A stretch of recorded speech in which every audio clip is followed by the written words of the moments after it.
Hi there, my name's Joel Stevenson and I'm the head of sales at a company called Shping. Thanks for joining us today.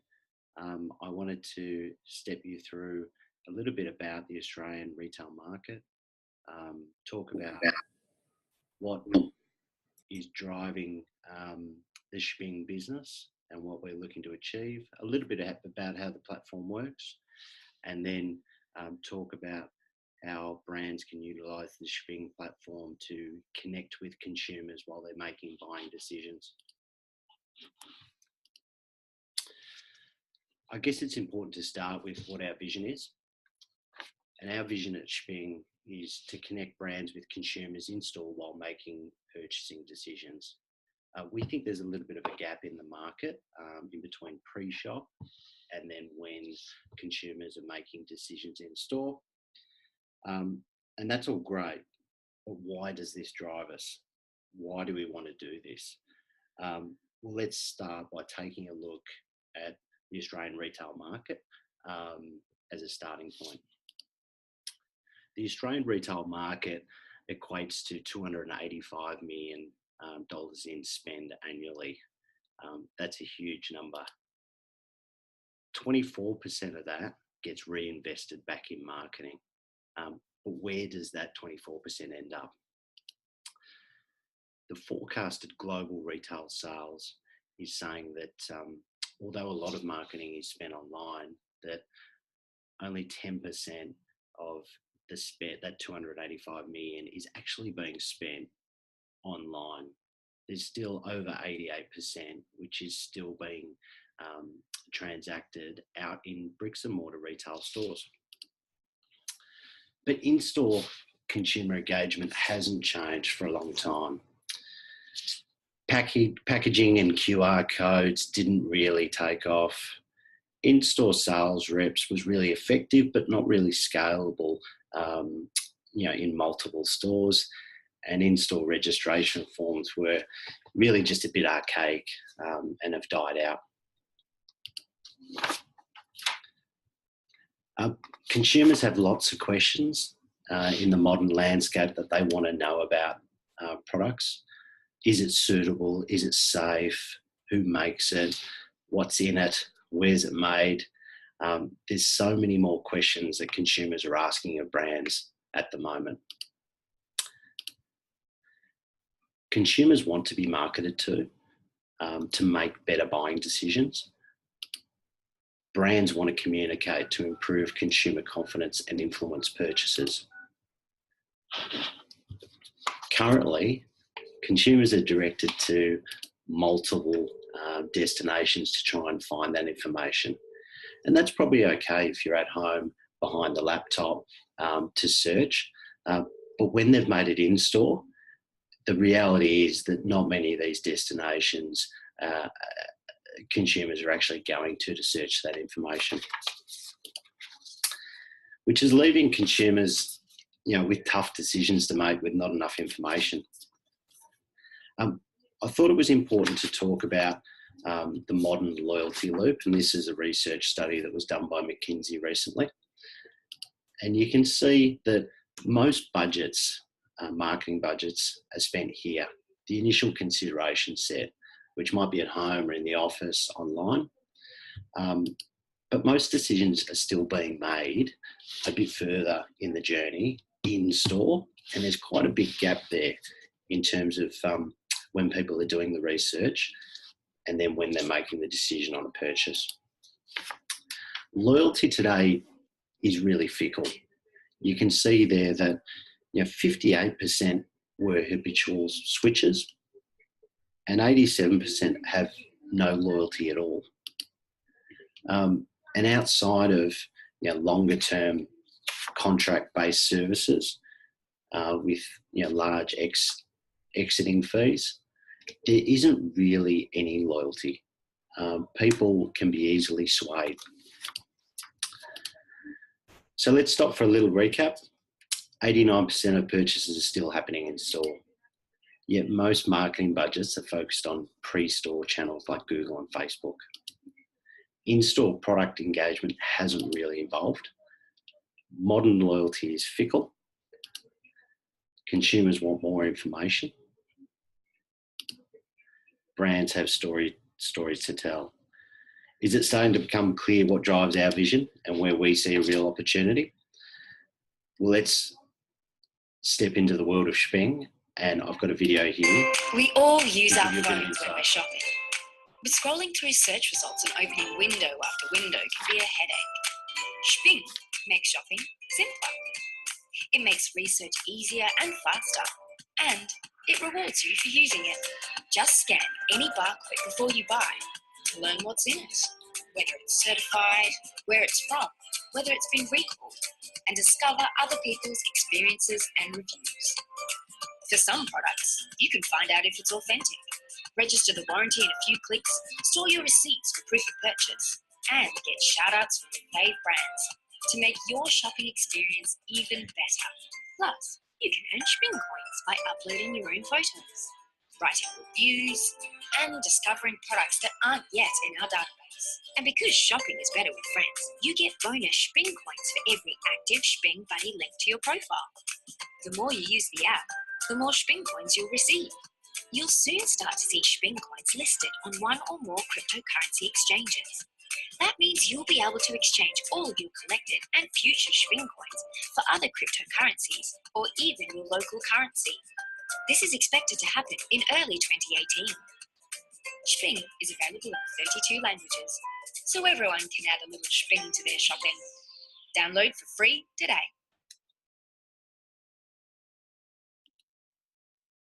So now that you've seen a little bit about what we're doing and what drives us, I think it's important to just cover off an important part of the loop that we use to drive engagement in store, and that's our own cryptocurrency, which is called Shping. The Shping coin is the first of its kind, a cryptocurrency created to help brands reach consumers at a critical point of purchase in store. We had an ICO in February. We raised 8.5 million in Shping coin sales, which essentially is retailers and brands purchasing those to then be able to reward consumers for digesting their content or writing a review. How does it work? Brands incentivize consumers directly with Shping coins for their engagement. So you can see here, this is a screenshot of the actual app. When you scan a product, you immediately earn Shping coins. You can earn extra Shping coins for reviewing a product, subscribing to the brand's social media account, or viewing other product information, and also for watching a video. What this allows us to do is then present some really important information back to the brands about what's happening with their products. You can see here we're able to plot location and geography of scans, start to provide information around buying personas, information around what products they're scanning, what content they're engaging and being rewarded on, how many reviews have been written and what those reviews are, and also how many consumers have then gone on to join their social links. A big question that we get asked is how a brand or retailer manages the amount of Shping coins that go to consumers, and it's really easy to do. Essentially, you're able to set the amount of Shping coins for each action. So it might be a scan, it might be one Shping coin, it might be a review, it might be a bit higher, it might be 15 Shping coins. Watching a video that goes for 2 minutes might be 20 Shping coins. But you're able to set and forget that. And also, because it is a cryptocurrency, the value of that Shping coin can go up and down. So you can set it in in Australian dollars. So you might say it's 20 cents. And no matter what the value of the cryptocurrency, all that you reward that action is only that set amount of 20 cents. There's no bidding against other brands like on Facebook or Google. That price remains the same and consistent. So what are the other options out there outside of Shping? Well, online advertising is mainly dominated by two major players, Google and Facebook. And the way their models are structured in terms of a bidding system to buy words and space, it really does benefit them, and now not so much the retailers and brands who are paying higher and higher amounts for their cost per click. You can see here with Facebook advertising, the average cost per click is $1.72 and rising, and can get as high as $3.77 for some industries. With Google AdWords is at $2.69 on average, and the display network is 63 cents. But you can see there some categories get as high as $6.75, and then continues to rise. In Shping, brands set their own reward levels for consumers, and that doesn't need to change. Even if the cryptocurrency is going up or down, you can set it based on Australian dollars and it stays the same. You can see here, at the moment, we're advising brands for a scan of a product, 1 Shping coin, and for major interactions like writing a review, linking to a social account, or watching a video around the 15 Shping mark. So just to break down that consumer and brand relationship again, you can see with Google and Facebook and Twitter that the consumer searches for information online. Advertising outlets connect consumers with the brand, and the brand pays the advertising outlets like Google and Facebook.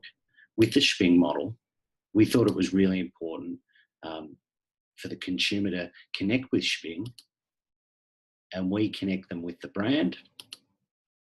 But the really important part of our platform is that it allows the brands to reward the consumer directly for engaging with their content and learning more about their products.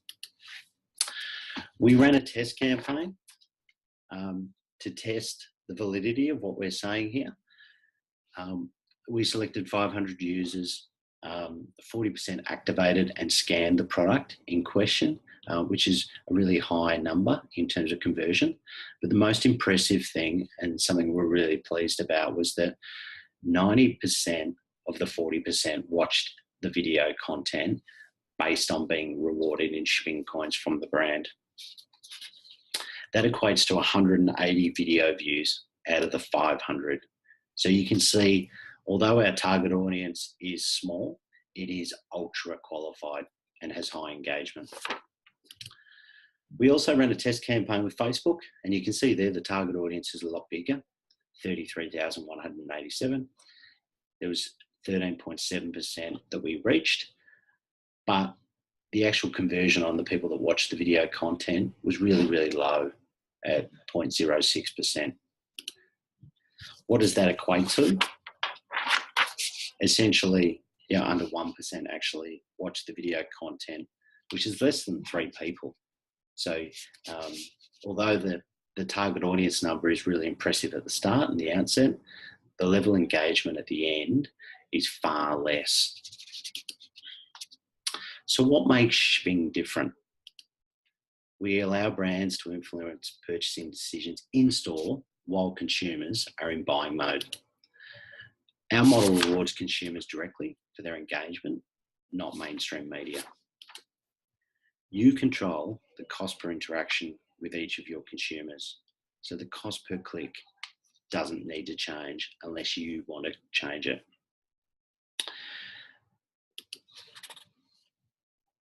Now I'll open it up to any questions that anyone has, but here are my contact details, and I'm happy to answer any questions post the webinar. And also I just wanted to mention that our marketing does kick off in the Australian market as of next week, the middle of June, and there are some complimentary discounts around foundation brands and retailers that get on board and share that journey with us. Brands can get on board the Shping platform with anywhere up to 500 products. from $95 per month, which is a great entry point to come on that journey with us. I'll just check for any questions. At the moment, there hasn't been any questions, but I'll just hang on another minute.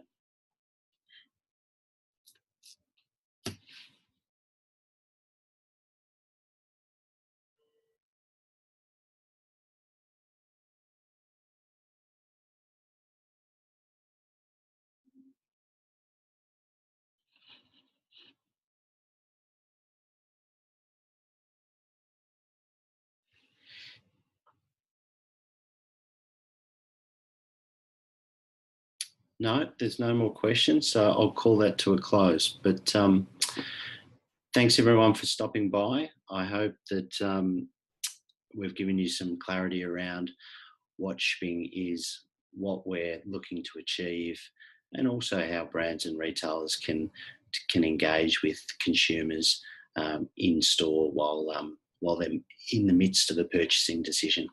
Thanks again.